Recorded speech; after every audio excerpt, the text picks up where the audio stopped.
Hey everybody, John Turk here, aka Sub-Zero.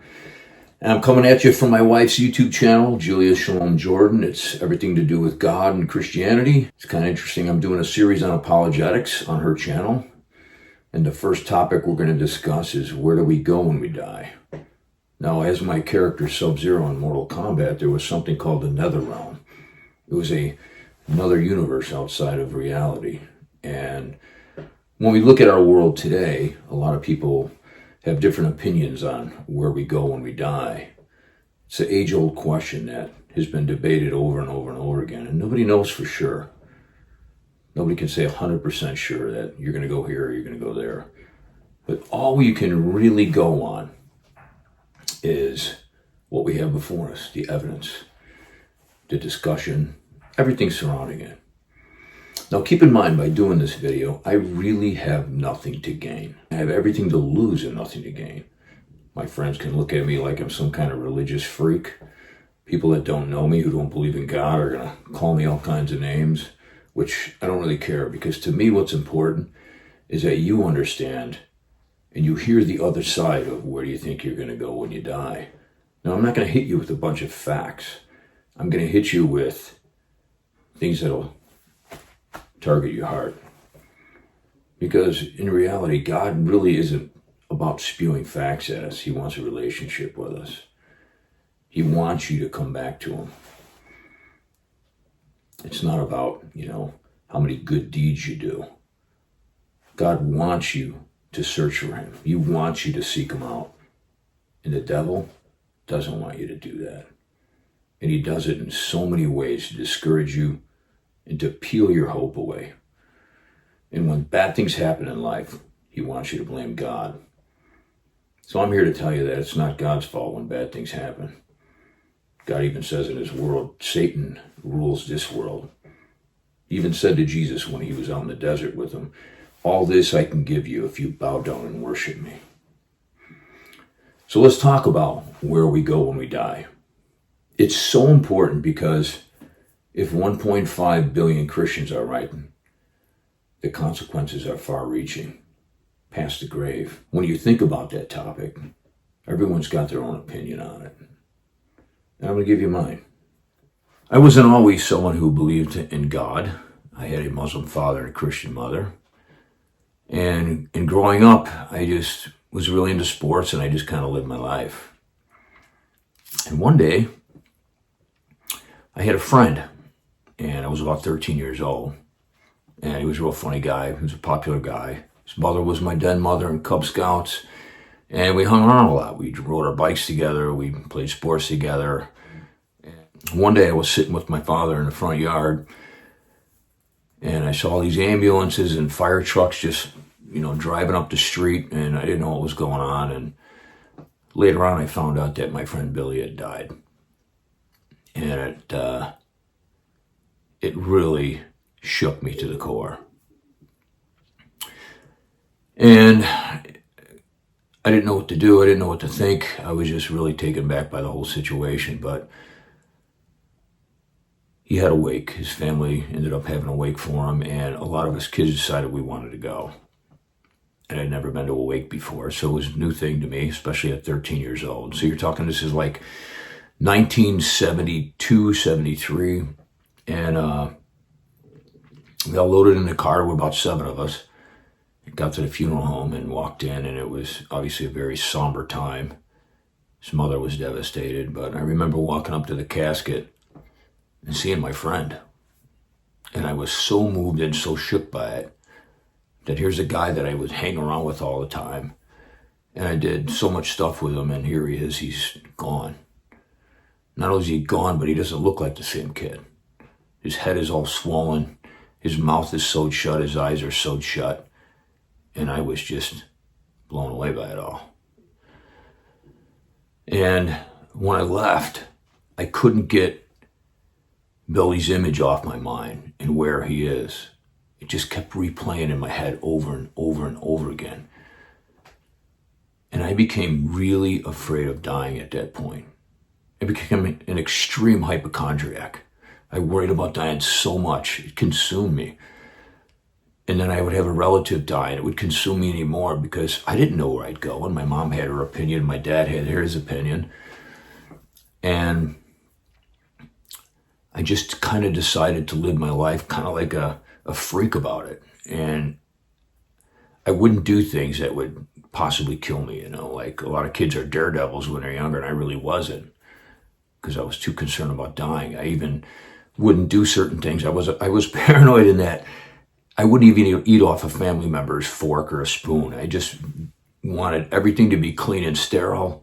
And I couldn't handle thinking about where I would go because I had that image of my friend in my eyes. And so as time went on and I got older, I became a policeman, which is kind of strange when you think about it, but being a police officer, you could die. But I really had a sense of law and order. I really believed in obeying the law, and I just thought it was really important. And I just liked the aspect of being a policeman. It was really cool. I had a friend that was a policeman, and I used to hear his story. So I wanted to be a policeman, and I ended up becoming one. I was a good person in that I didn't kill anyone. That's what everybody always says. I'm a good person. Well, I didn't kill anyone. I didn't do this. I'm not a big thief.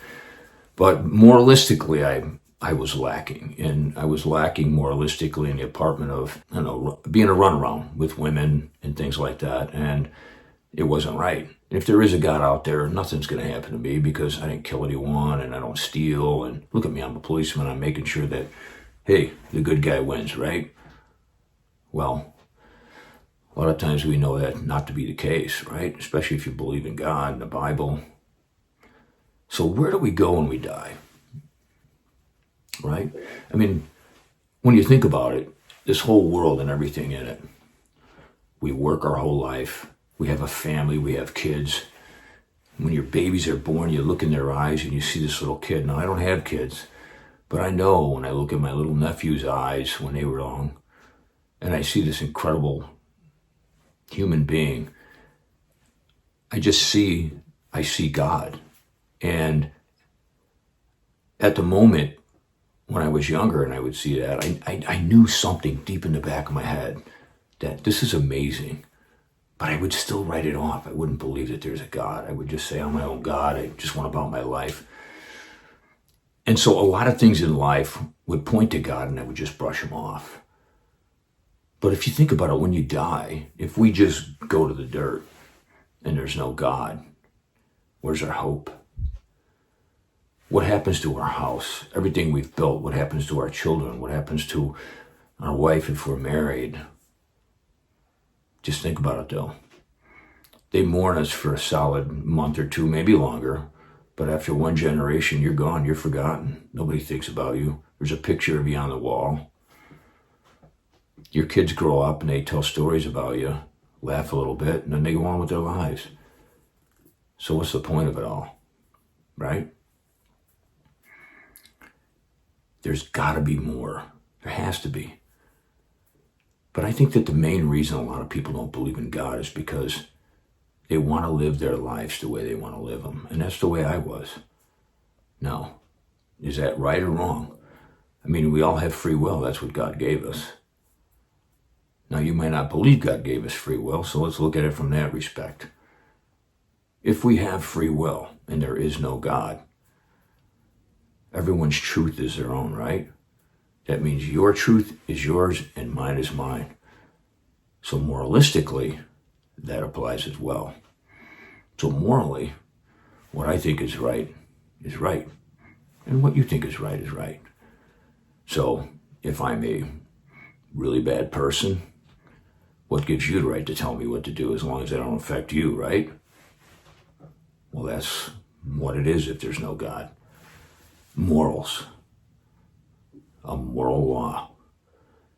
And a lot of people think, well, yeah, that's right to a certain extent, but we have laws.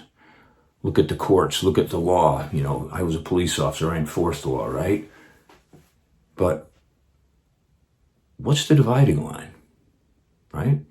I mean, is it a killer? Is it a thief? Is it an adulterer? What's going to be the dividing line of who goes to the wrong place when they die and who goes to the right place when they die?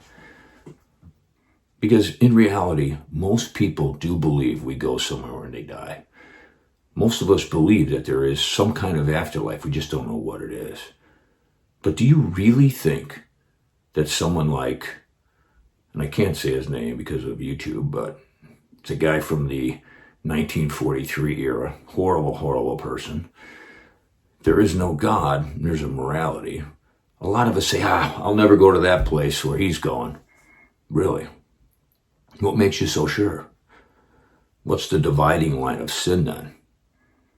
How do you know you're not going to go to the same place as Ted Bundy or John Gacy? If you think about it, is it stealing? Is it adultery? Is it swearing? Is it drugs? What is it? Who makes that decision then? Because something happened to Ted Bundy when he died. Something happened to John Gacy when he died.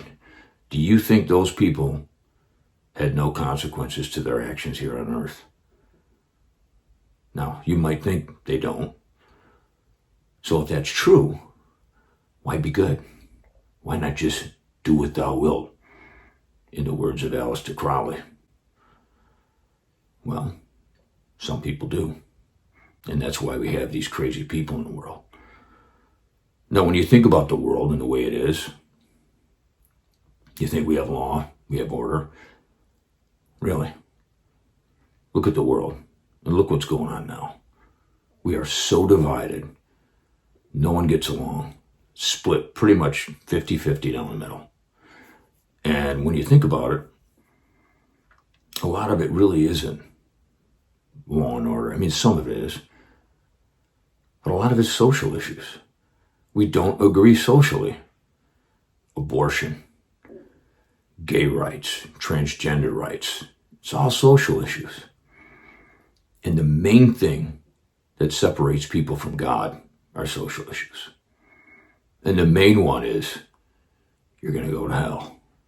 Everyone hates that. You mean I'm a good person? How can I go to hell just because I don't believe in Jesus?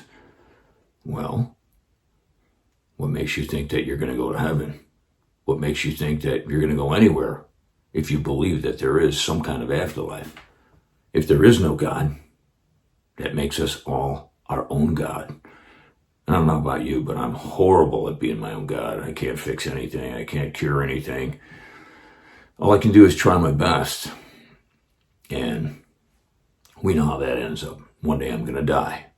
Let's think about faith. You hear that phrase a lot, right? You just got to have faith. Now, what is faith? Now, when I think about faith, I mean, you can have faith for anything in this world. And a lot of people will say, how do you know there's a God? How can you be 100% sure? And you're right. I am not 100% sure that there is a God. But I can tell you this much. When I look at all the evidence, and I look at everything I've read in history, and I look at when I've read the Bible, I can tell you, when I look at the totality of the circumstance and all the evidence, I believe there is a God. And I believe our soul goes somewhere when we die. Now, no one can believe that anything is 100% in life. And you have to have faith. You have to take a leap of faith. And that's what that means. Now, when you go to the pharmacy to get your prescription, do you have 100% faith that that pharmacist put the right drugs in your bottle and you're not going to take something that's going to kill you? Do you have 100% faith when you get on that airplane that the pilot isn't on cocaine? We know that's happened. So what is faith? Faith is having knowledge and taking that step further to believe in something better. And that's what it is. That's what it all boils down to. So when I talk about faith, in the words of Frank Turk, who's a great apologist, I have to have more faith to be an atheist than I do to be a believer in God. And that's just the way it is. Now, I'm not doing this video to cut anyone down that doesn't believe in God, because I was that once. All I'm trying to do here is make you think. Instead of just go through life and just do whatever. Because I went through life and did whatever. And now that I'm a believer in God, I have purpose, I have meaning, and I have hope. And I know that this life isn't the end. And I know that my body is going to be gone. It's going to be left here. And my soul is going to be somewhere else. It's going to be with God. It's going to be with Christ. If you guys have any questions or anything further you want to know about, just please leave a comment. Let me know if there's some other topic or subject that you have interest in and you want me to give you answers to. But it's a journey for me as well. And if you are going to leave a comment, let's try to keep it positive, because if it's negative or mean, I am going to delete it. But I will answer your comments and your questions, and I appreciate you listening, and we will talk to you soon.